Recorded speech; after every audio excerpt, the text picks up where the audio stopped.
Impermanence. This too shall pass.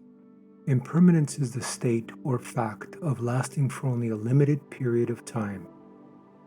Nothing lasts forever, and everything changes.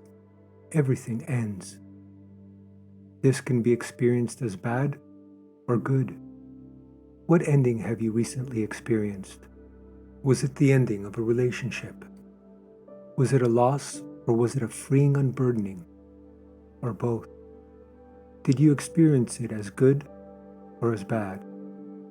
Did you recently experience the ending of an illness? How was that experience for you? Did you lose a material possession? How did you experience that loss? Our emotions, our thoughts, our feelings, our bodies, our perceptions all end, all change. The only thing that does not change is a state or fact of change, impermanence. However, our experience of impermanence is not something to dread. It is to be lived and appreciated. Impermanence is to be embraced, and when embraced, is life's gift. The Dalai Lama states, awareness of impermanence and appreciation of our human potential will give us a sense of urgency that we must use every precious moment.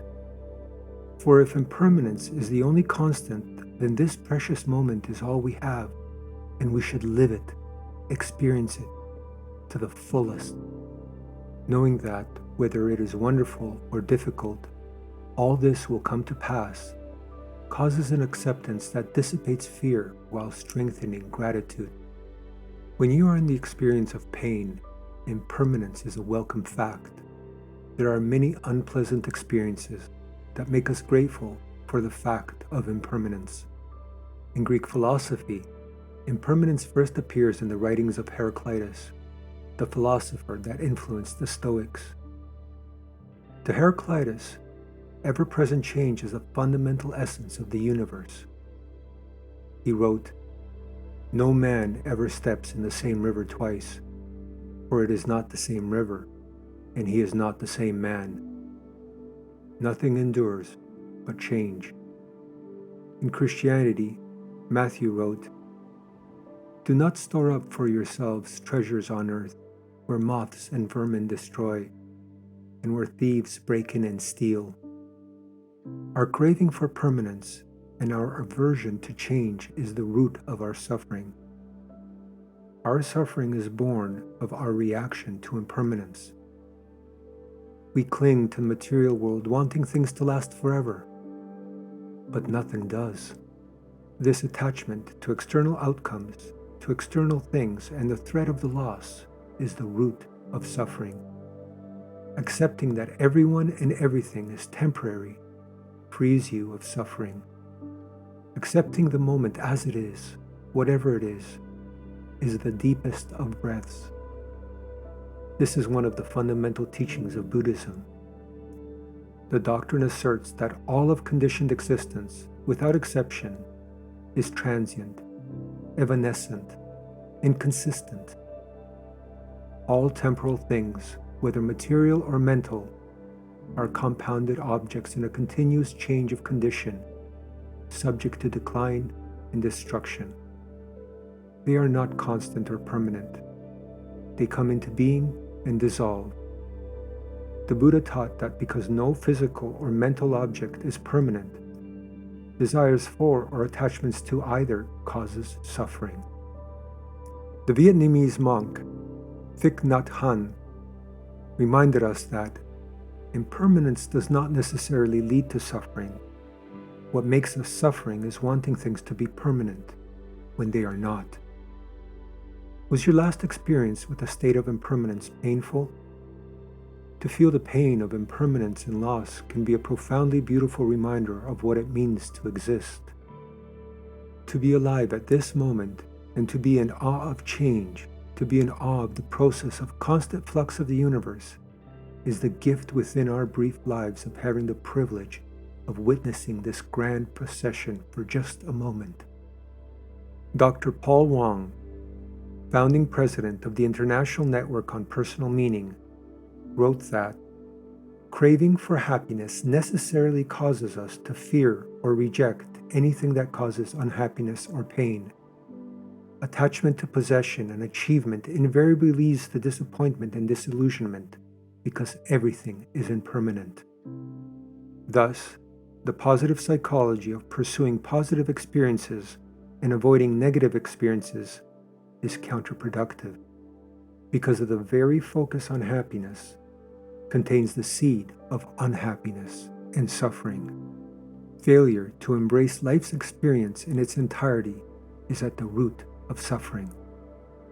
The Yoga Sutras of Patanjali teach that there are 5 causes for suffering, the 5 kleshas.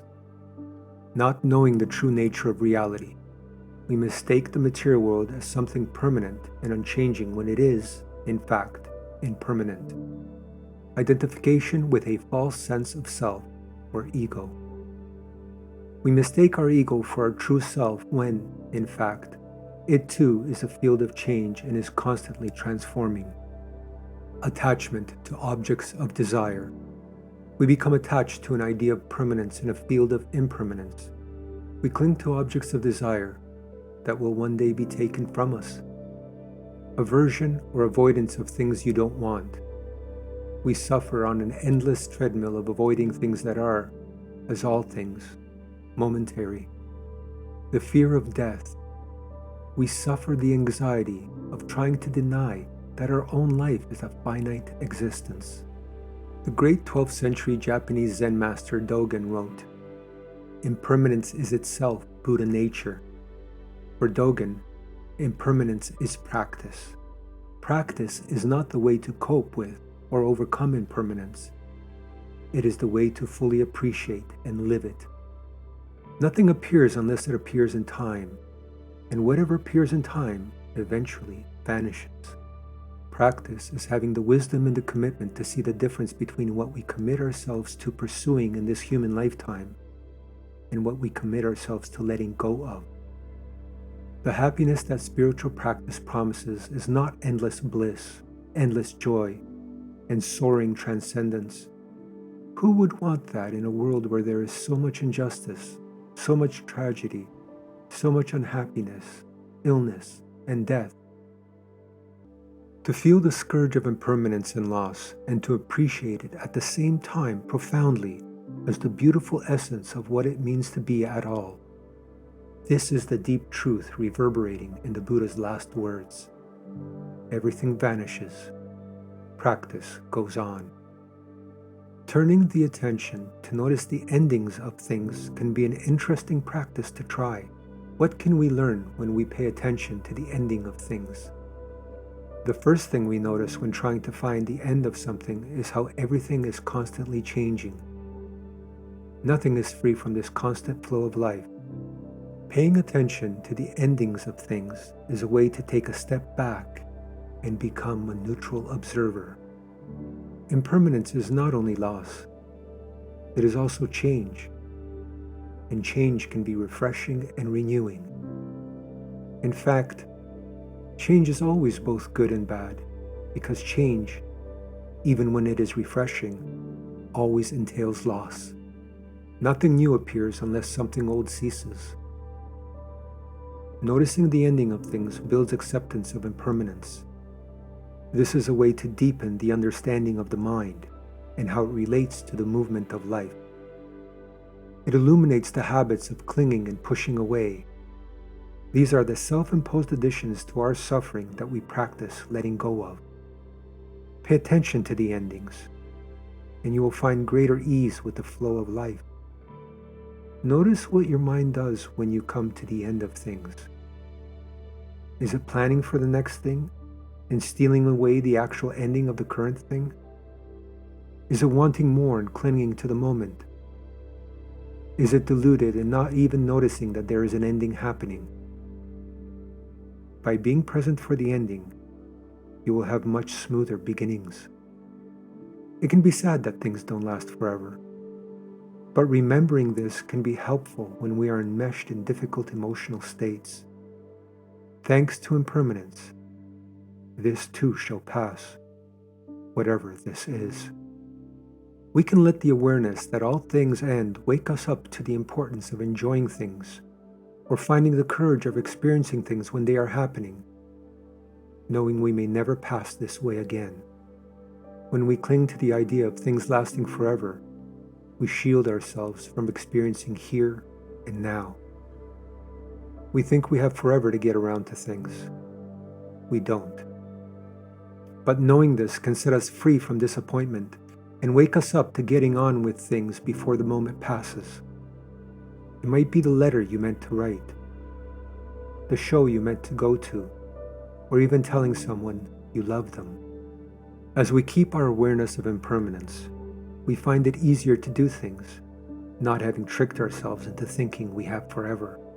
Mindfulness encourages us to be brave and choose to turn and face difficult thoughts and situations, as we hold the truth that everything changes. Accept impermanence today and start living like there's no tomorrow, because this too shall pass.